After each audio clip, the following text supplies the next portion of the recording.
Ibu bapak saudara semuanya, kita sudah tiba di Keluaran pasal yang ke-35. Keluaran pasal yang ke-35 dalam program Bible Everyday hari ini saya akan bahas tentang peringatan untuk menguduskan hari Sabat. Di samping ada banyak perikop juga di dalam Keluaran pasal yang ke-35 ini. Tapi saya ingin fokus menyoroti tentang bagaimana menguduskan hari Sabat. Ayat yang kedua, firman Tuhan berkata seperti ini. 6 hari lamanya boleh dilakukan pekerjaan, tetapi pada hari yang ketujuh haruslah ada perhentian kudus bagimu, yakni Sabat, hari perhentian penuh bagi Tuhan. Setiap orang yang melakukan pekerjaan pada hari itu haruslah dihukum mati. Ibu bapak saudara semuanya, seolah-olah perintah Tuhan ini kejam, tidak melakukan menguduskan hari Sabat, hukumannya adalah mati. Memang zaman dulu, zaman di mana perintah Tuhan ini disampaikan, zaman Taurat, ibu bapak saudara semuanya, orang Israel memang harus menghormati hari Sabat secara penuh. Dengan kata lain, mereka tidak boleh melakukan aktivitas pekerjaan apapun. Tidak boleh. Bahkan pekerjaan yang terlihat remeh dan ringan, mereka tidak boleh. Kalau mereka nekat melakukannya, hukumannya adalah mati. Tetapi bagi kita yang hidup di zaman sekarang, kita tidak lagi hidup di bawah Taurat. Kita ini hidup di bawah kasih karunia. Lalu apakah itu berarti bahwa hari Sabat itu tidak penting? Hari Sabat itu menjadi sesuatu yang tidak ada artinya dan menjadi hari-hari seperti hari biasanya. Saya ingin berikan pemahaman seperti ini, bahwa memang secara kegiatan kita boleh bebas beraktivitas di hari Sabat. Sebut saja kalau kita aplikasikan di zaman sekarang, hari Sabat adalah hari Minggu. Sebab hari Minggu digunakan secara umum, secara nasional, bahkan secara internasional sebagai hari libur. Hari Sabat maknailah sebagai hari peristirahatan, hari berhenti dari segala kegiatan. Tuhan ketika memerintahkan hari Sabat, itu tujuannya justru untuk kebaikan umat sendiri, untuk kebaikan umat Israel. Mereka bekerja 6 hari, pada hari yang ketujuh mereka harus istirahat. Message-nya seperti ini. Di zaman sekarang pun, bukankah kita butuh yang namanya istirahat? Kita butuh refresh. Kita butuh berada di hari di mana kita bisa rest. Kita berhenti dari segala aktivitas pekerjaan yang mungkin berat bagi kita semuanya.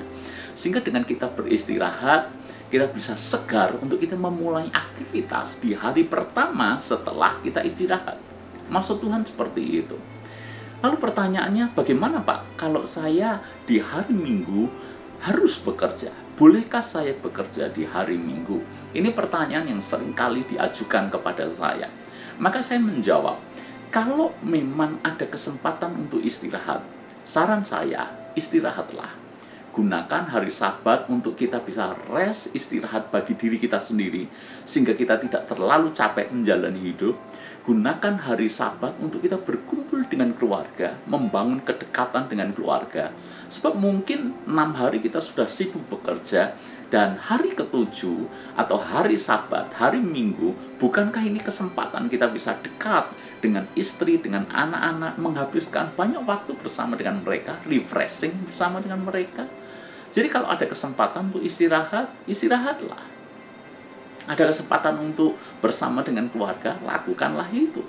Tetapi kalau memang ada tuntutan pekerjaan misalnya, Anda bekerja di tempat yang mana hari Minggu mau tidak mau buka, misalnya Anda bekerja di restoran, Anda bekerja di mall misalnya, tentu saja Anda boleh tetap bekerja. Tetapi tetap kita harus mengerti bahwa hari Sabat adalah hari yang kita gunakan secara khusus untuk memuliakan Tuhan. Dengan kata lain, jangan abaikan ibadah pada hari Sabat, pada hari Minggu. Saya tahu bahwa kita hidup di zaman yang maju, bahwa Setiap hari adalah harinya Tuhan, mau beribadah di hari apapun tidak masalah. Tetapi ketika kita memutuskan untuk kita mendisiplin diri tetap beribadah di hari Minggu, saya rasa itu sebuah tindakan disiplin rohani yang justru akan menolong kita untuk kita tetap terjaga kehidupan rohani kita. Bayangkan kalau kita memilih menjadi orang Kristen yang liberal, suka-sukanya kita. Hari Minggu, hari biasa tidak soal. Hari Minggu digunakan untuk kesukaan dirinya, untuk hobinya, tidak ada waktu untuk ibadah, kan dia pikir saya akan ganti di hari yang lain. Maka orang Kristen seperti ini saya tidak yakin apakah dia juga akan beribadah di hari yang lain seperti yang dijanjikannya itu. Karena itu menurut saya hari Minggu tetap gunakanlah untuk beribadah.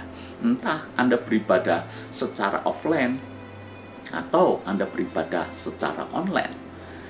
Dan pesan saya buat Anda, kalau Anda beribadah secara online, lakukanlah dengan sungguh-sungguh. Karena tantangan beribadah secara online ini jauh lebih besar dibandingkan secara offline.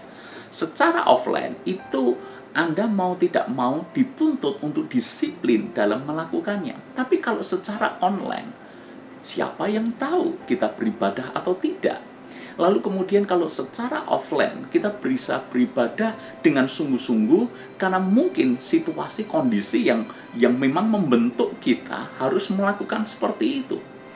Tapi kalau Anda beribadah secara online, sekali lagi Anda bisa lakukan, Anda tinggal pilih, Anda seret yang mana.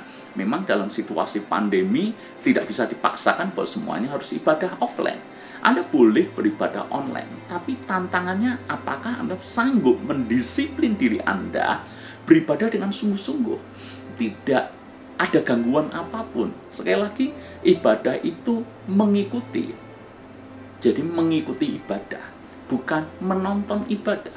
Kalau secara online, tantangannya adalah kadang-kala kita tidak mengikuti ibadah, tapi menonton ibadah. Beberapa orang bahkan dia bisa menyambi dengan aktivitas tertentu. Serambi ibadah berlangsung di layar TV, dia menyetrika, dia menyapu, dia mengepel, dia bisa sambil lakukan ini, lakukan itu, dan seterusnya. Maka tantangannya jauh lebih besar. Saya kembalikan kepada Anda. Tapi yang terpenting poinnya adalah hari Minggu sediakan waktu untuk beribadah kepada Tuhan. Entah offline, entah online. Lalu kemudian, kalau Anda harus ada tuntutan bekerja, bekerjalah. Tapi kalau ada kesempatan untuk Anda istirahat, dalam arti bahwa soal hari Minggu bekerja atau tidak, itu pilihan di tangan Anda. Maka gunakanlah kesempatan untuk Anda istirahat, membangun kebersamaan dengan keluarga. Jadi hari Minggu akan menjadi hari yang Anda tunggu-tunggu. Pertama, Anda rindu mengalami perjumpaan dengan Tuhan, berjumpa dengan saudara seiman, lalu kemudian sisa waktu di hari Minggu Anda bisa gunakan kumpul dengan keluarga, refreshing bersama dengan keluarga.